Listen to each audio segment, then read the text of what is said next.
Today we're going to be fixing an issue that we've recently had. We've had some water leaking down in our rear quarter panel here on heavy rains, and discovered that our drip seal up here, or our drip rail, it's got a small crack in it right here. You see that black line in there.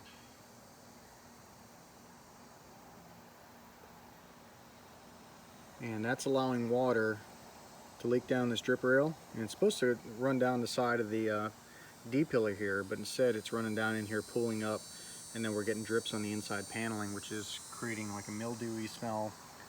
And we've got our compartments in our storage box system here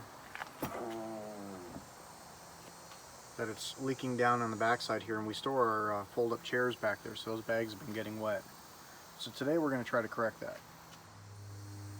Now normally a repair like this, you would basically strip the entire drip rail and then reform or reseal the entire drip rail, but what we're going to do is a patch repair on this one because it's so small and it's right in that corner and it's easily accessible.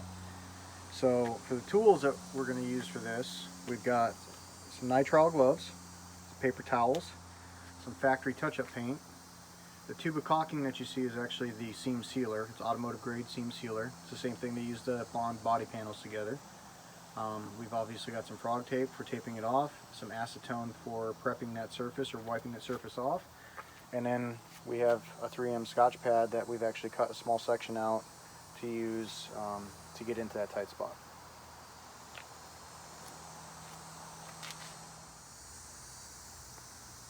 Alright, so the first thing I'm going to do here is I'm going to tape off the surfaces, basically anything that I don't want to get scuffed up.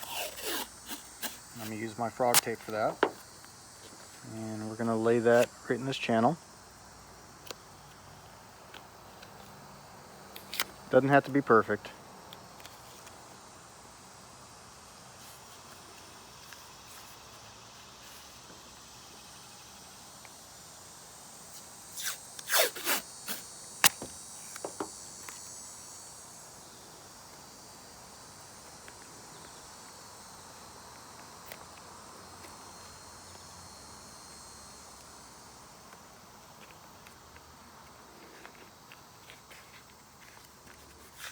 And that should take care of that.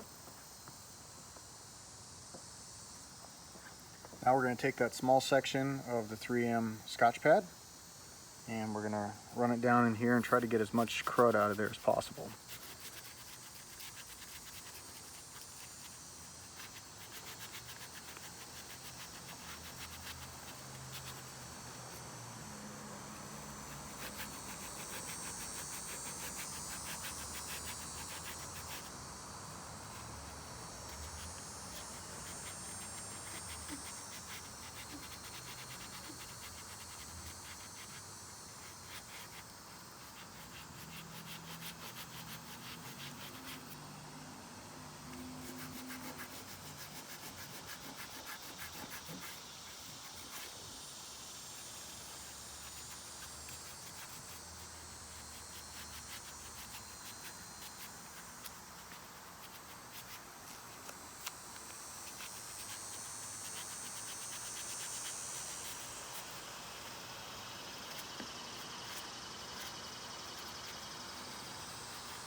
Now it looks like we have some dirt buildup here, so I'm going to try to clean that out with the screwdriver here real quick.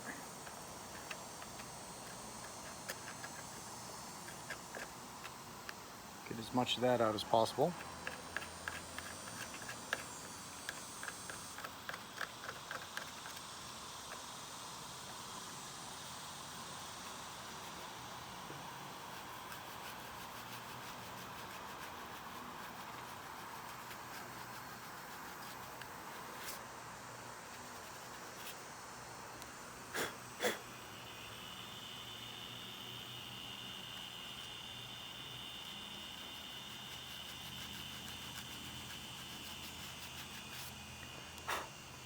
Alright, so that's pretty well clean right there.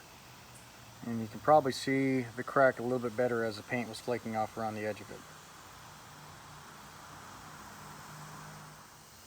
Alright, so the next thing I'm going to do is I'm going to take a paper towel.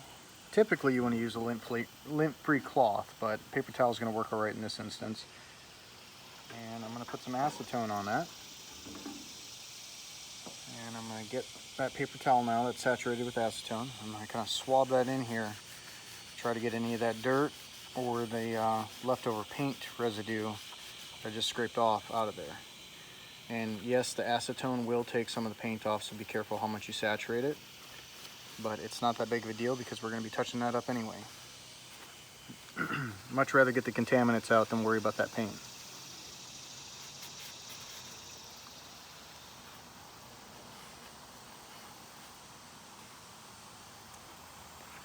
Alright, just like that.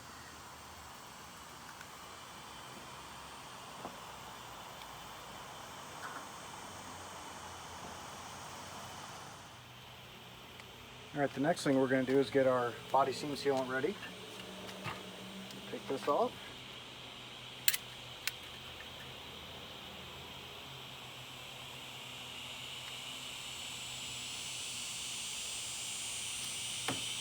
Cut that.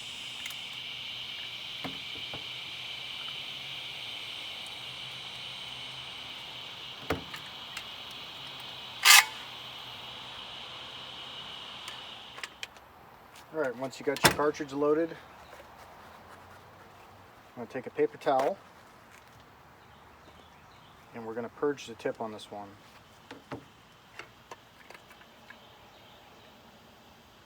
Just like that. That way we make sure we have no air pockets when we're trying to pump it into our work area. If you're using a two-part epoxy or the ones that come with two tubes where it mixes in the tip, it's very, very important that you run a lot out on that. That way you get proper mixing of the compound. Alright, so now that we're back up here, you want to have a couple paper towels handy.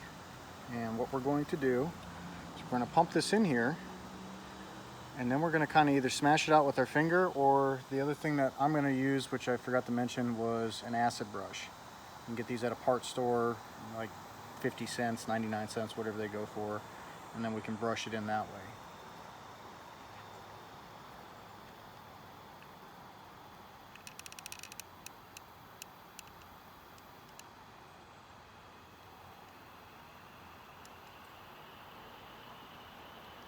And the idea is not to put so much in here that it fills up the complete entire cavity, because all that's going to do is make a super big mess.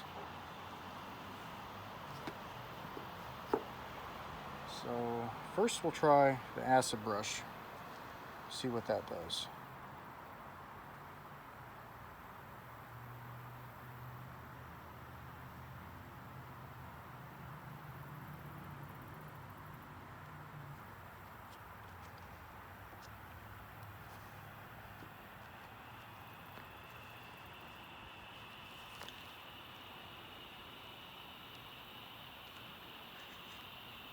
Be a lot easier without a rack and a tent on here.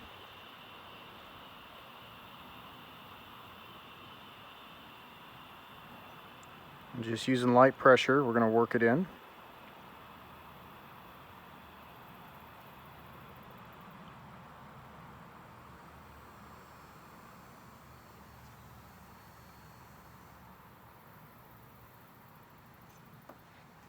I think what I'm going to do is actually put just a little bit more in there.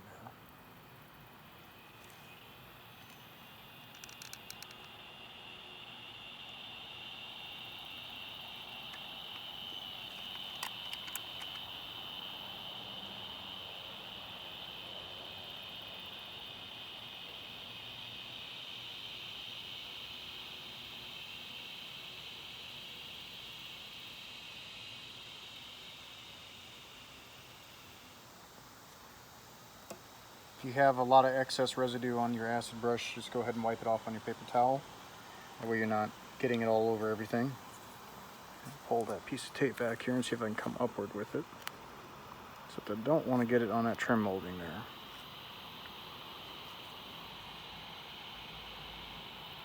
There we go. That's what I wanted.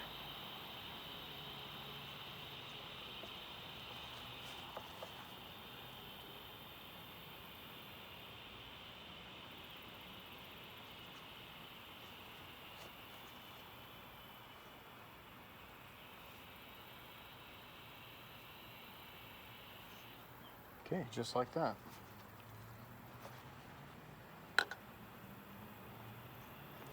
Looks pretty good. And what I'm going to do right now is I'm actually going to peel the tape. Actually, I probably should do this side first. Pull it at a nice sharp angle like that.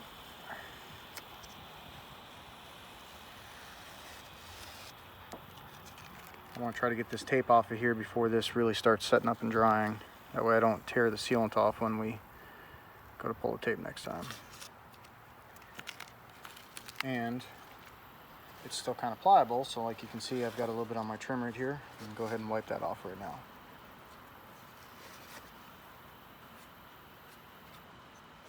And you can still get in here with your finger or really wipe that acid brush off really well. And you can get in there and kind of clean that up with that as well.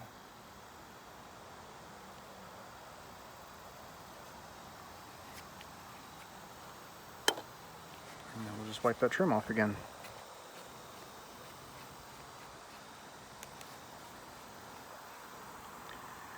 And now what we need to do is let this sit up for probably about an hour and a half to 2 hours. Alright, once that is dry to the touch, you're ready to paint. We're going to take our tape again, we're going to tape off that area.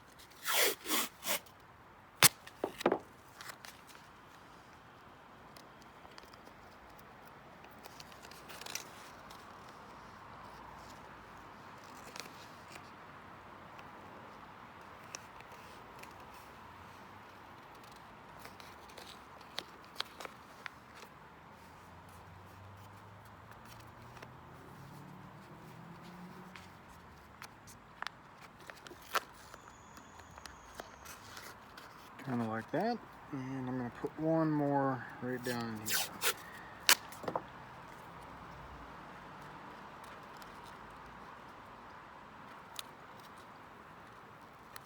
Just like that. Alright, so with that taped off, we're going to use our factory touch-up paint.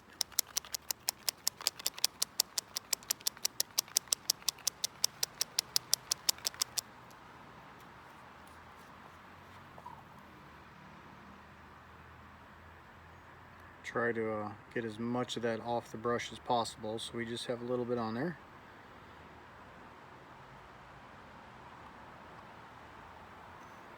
And then we're just going to start applying the paint.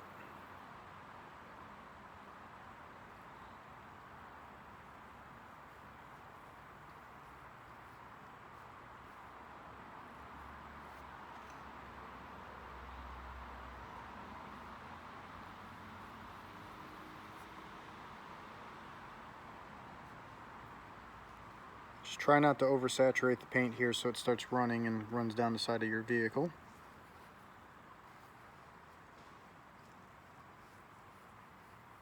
You can always come back and add more paint if you need to.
Alright, we'll let that set up for a little bit, tack up, and if needed we'll apply another coat. And once you're satisfied with the amount of coverage of the paint, you can go ahead and remove the tape again. And there's probably going to be a couple spots I'm going to have to get in there and touch up.